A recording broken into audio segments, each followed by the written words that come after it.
All right, my free-minded friends, J.R. Dukes here. What a great night for Donald Trump. This is step one in the process to take back our country. A fantastic night, a overwhelming defeat for the other challengers Donald Trump was up against. We're going to take a quick look for starters at the poll that was released that has, as of right now, I believe there's 99% reporting in, and we'll take a quick peek at this. Okay, so Donald Trump has won at 51%. You have Rob DeSantis at 21.2%, Nikki Haley 19.1%, and then Vivek, he is at 7.7%, and obviously he got out of the race last night, as you probably are aware by now. He has thrown his complete and unconditional support against the only pro-America candidate in his words, which of course is President Donald Trump. And then my good buddy Hutchison, the former governor of Arkansas, I believe, a dismal 0.2%. He's been one of those never Trumpers, and in my opinion, he's nothing more than what we would call a rhino. So a fantastic victory for Donald Trump. And I want to point something out. This is not just a victory. This is the largest margin of victory ever. If my memory serves, the highest victory anybody has ever had percentage-wise was roughly 12%. So this is really substantial. So I'm pretty happy about this. Today I have a video. This time, instead of a conservative network, I want to turn the tables and let's look at our friends over at Morning Joe. They are definitely not what I would call conservative. They are liberal on steroids. So let's get right into it and let's take a quick peek at this. Here we go.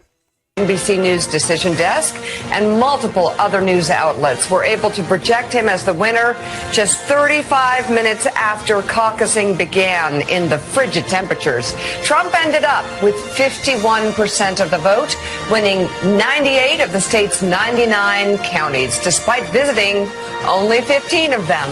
Florida Governor Ron DeSantis came in a distant second, receiving 21% of support in the Hawkeye state, 30 points behind Trump and just 2 points ahead of former South Carolina Governor Nikki Haley. This year's Republican caucuses had the lowest turnout since the year 2000, drawing around 108,000 voters. That's about 14% of the state. As we go through this, pay attention to how the news always loves to spin the victory or spin anything that's in the Republicans' favor. Very rarely do they tell you the truth or give you what we would call a balanced look at whatever the facts are. That's what I endeavor to do, whether it's Republican, Democrat, or in the middle. I always want you to have the facts, and then you can make your own decision yourself. But the way these liberals, these woke folks, look at things, they always love to spin it. For example, she just said, oh, this is the lowest amount of people and such and such.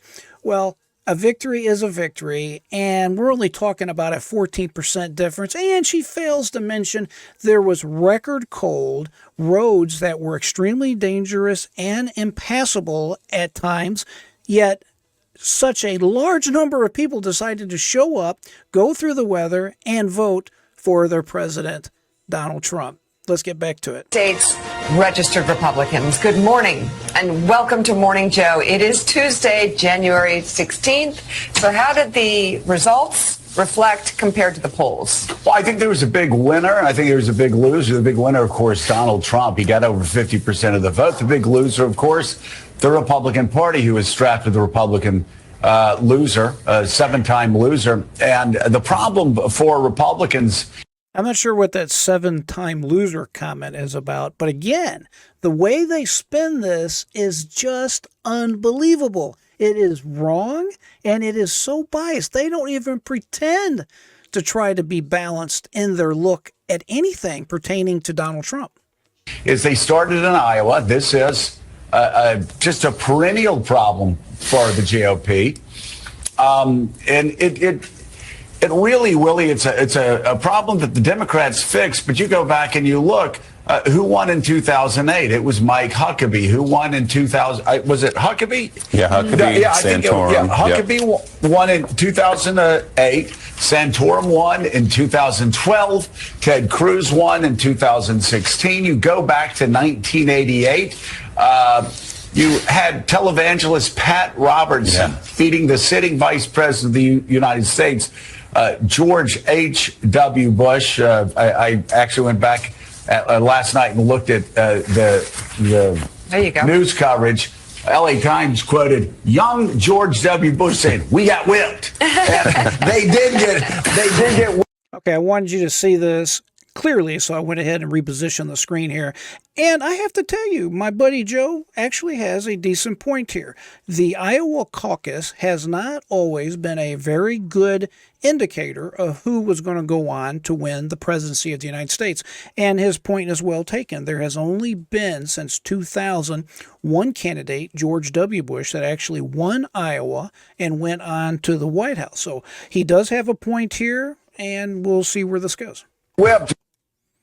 But that's just, we're going to be reading a lot of exit polls. There are going to be a lot of people that are going to be like, oh my God, no doubt the Republican Party nationwide is not the party of Reagan anymore, not even close, not even the party of George W. Bush. But this is where he's wrong. This is where he's absolutely wrong.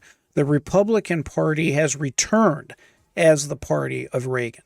This is exactly what Reagan would grasp, he would grab hold of, he would stand for. He would stand for enforcing our borders, having control of our borders, family values, being able to determine where our kids go to school and what they are taught, and making sure they're not indoctrinated. He would stand for a strong military. He would not let the United States be weak and be seen as weak all over the world the way President Biden has. So he's just flat wrong when it comes to this particular statement. This is a radical, in many ways, a radical electorate.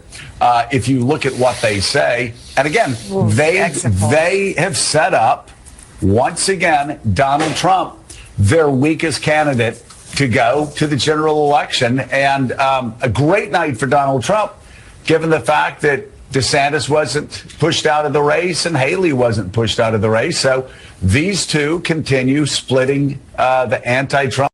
You're going to hear him continue to slam and hammer the electorate.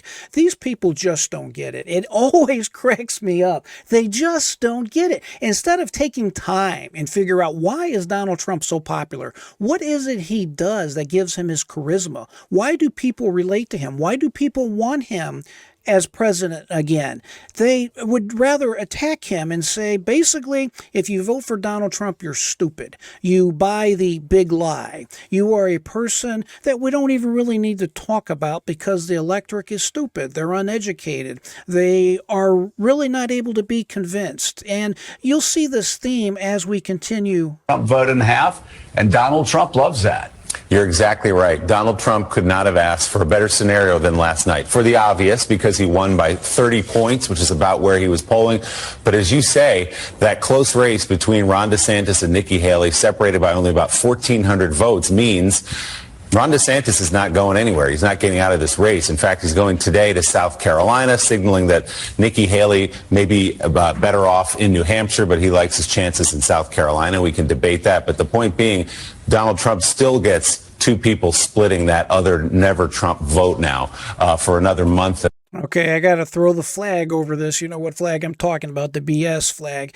He says that if you're not voting for Donald Trump, the other candidates collectively stand for the Never Trump movement. Well, that is a lie. That is a mischaracterization, and that's just simply not true. There are individuals that are still in this whatever Never Trump. We call those people Democrats, or we call them rhinos. But for the extreme majority of the voters, they are definitely individuals that will support whoever is at the top of the ticket. And obviously, it's going to be Donald Trump.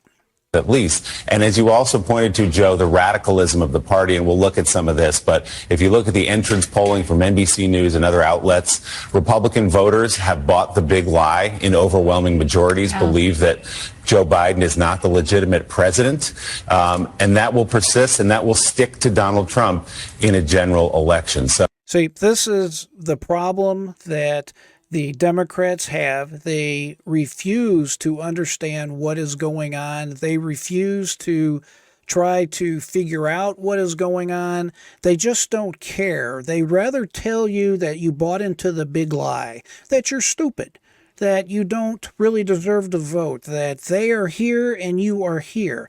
It is really, really the height of hubris to believe that type of nonsense. But the media, this is what they believe. They are narcissistic.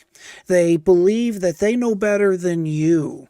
They believe that they should be the ones to tell you how to vote. They believe they have the correct facts and the great, perfect way of looking at life. Folks, I have individuals in my family that are like this. If I bring up a subject pertaining to politics, they won't even discuss it with me. It's like I'm not even worthy of a response. It's just the way it is right now in our country, and it's extremely unfortunate. And people misunderstand that it's important for all of us to have a dialogue and discuss the problems that we have, because the only way to work out these differences is by conversation and finding a way to find middle ground and to unite our country accordingly. I know that right now is a pipe dream. It's probably a long way off, but we can only pray and hope. Friends, I'm going to cut it here for now. I'll have another video coming out shortly later today. And as I always say, keep that mind free. Never give up. And until next time, I am J.R. Dukes.